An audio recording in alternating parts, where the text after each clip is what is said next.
Hey guys, it's Gracie. We're reading A Little Mischief. It's about Pocahontas and her raccoon friend, Meeko. Pocahontas was the daughter of the chief of the Powhatan tribe.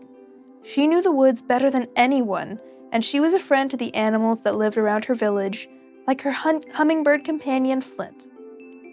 One day, Pocahontas' father went away to visit a nearby tribe. "I'll be back by sundown. I'm putting you in charge, daughter," the chief said. "Make sure nothing goes wrong in the village." Pocahontas was honored that her father had trusted her with the responsibility. She was determined to make him proud. The rest of the morning, Pocahontas was busy in the village. She repaired wigwams, gathered herbs for Kitcata and the medicine man, and taught the young boys and girls how to track. By that afternoon, the only thing Pocahontas had left to do was check on the fields. But on her way, she was stopped by Aloha, one of the youngest girls in the tribe. "Pocahontas, a crow took my favorite necklace," Aloha said sadly. "Could you help me get it back?" Pocahontas looked up to where the young girl was pointing. The crow had hidden her necklace high in a tree. It was too dangerous for Flit to fly into a crow's nest, and the tree had no branches for Pocahontas to climb. Before Pocahontas could think of a plan, a woman ran up to her. "Pocahontas, an animal has broken into the corn. Look, this cob is half eaten." Pocahontas looked at Aloha. "I'm sorry, but we'll have to figure out who's stealing our food. I'll help you get the necklace soon, I promise." Pocahontas followed the woman to where the tribe stored the corn. "It looks like something has broken through the side of the wigwam. Look, it left a trail," Pocahontas said.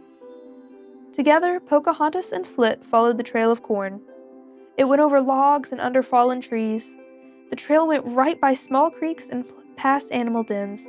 But suddenly, the trail of corn stopped in a small clearing. Flit chirped at Pocahontas. "Don't worry, Flit," she said. "There must be other signs that will tell us where our visitor has gone."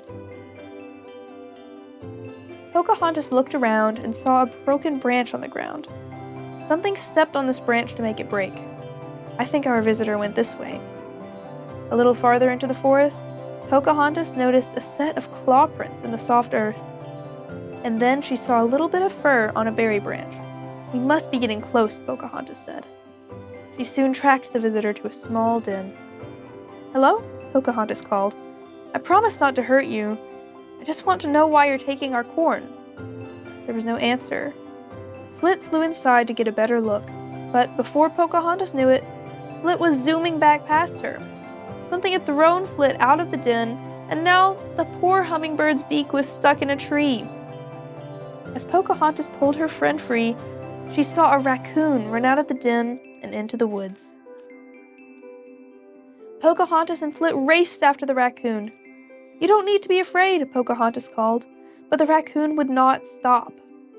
The raccoon reached a bend in the river, but he quickly jumped across a line of stones to the other side. Pocahontas leaped after him. She saw the raccoon run up to the top of a very high tree. "Please come down," Pocahontas told the raccoon. "We aren't angry that you took our food." Pocahontas held out the half-eaten cob of corn. Slowly, the raccoon crept down the tree. He quickly took the corn from Pocahontas' hands and began to eat it. "I think you need a name," Pocahontas said. "What do you think about Meeko? It means Little Mischief. Can I call you Meeko?" The raccoon looked up from the corn and nodded happily. Pocahontas looked up at the tall tree that Meeko had just climbed. She had an idea, but first they had to go back toward the village. Pocahontas gestured for Meeko to follow her, but Meeko looked worried. "It will be all right," Pocahontas said. "I know that you were just hungry, and you didn't know that it was wrong to take the corn. But I think I know a way that you can help us out." They walked together until they reached the bottom of the large tree with the crow's nest. "Do you think you can get the necklace back for us, Meeko?" she asked. Meeko nodded. He'd be glad to help. Meeko quickly ran up the tree. Then he stretched his paw over the edge of the nest and felt around until he found the necklace. Meeko held it up for Pocahontas to see. Good job, Meeko, Pocahontas called. Now come down carefully. As Meeko began to make his way back down to the ground, Pocahontas heard the cry of an angry crow. The crow swooped toward Meeko. He wanted his necklace back. Hurry, Pocahontas called. She was too far away to help. Meeko ran down the tree, and just before the crow was about to catch him, the raccoon leaped right into Pocahontas' arms. He was safe. You did it, Meeko, Pocahontas said. The new friends went into the village to find Aloha. When she saw Pocahontas, the girl ran over excited.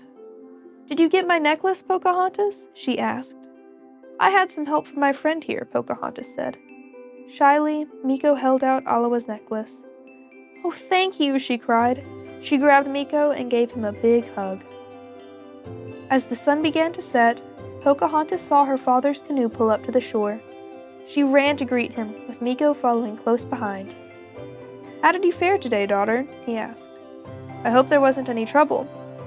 Nothing we couldn't handle, Pocahontas said, smiling. Right, Meeko? Ah, just a little mischief then? Pocahontas' father returned her smile. Exactly. The light was fading, and Pocahontas knew it was time to say goodbye to Meeko. Stay safe, Pocahontas said as they walked toward the woods. And stay out of the corn, too. Meeko started to climb a tree, but then he paused and turned back to Pocahontas. Yes? Pocahontas asked with a smile. Meeko ran back to Pocahontas and leaped into her arms. Pocahontas laughed. Don't worry, we'll see each other again. I can visit you in the woods anytime. Meeko looked up at her happily. And I can bring you any extra corn when I do, she added. Meeko liked the sound of that. The end. Hope you enjoyed. Sleep good. Good night.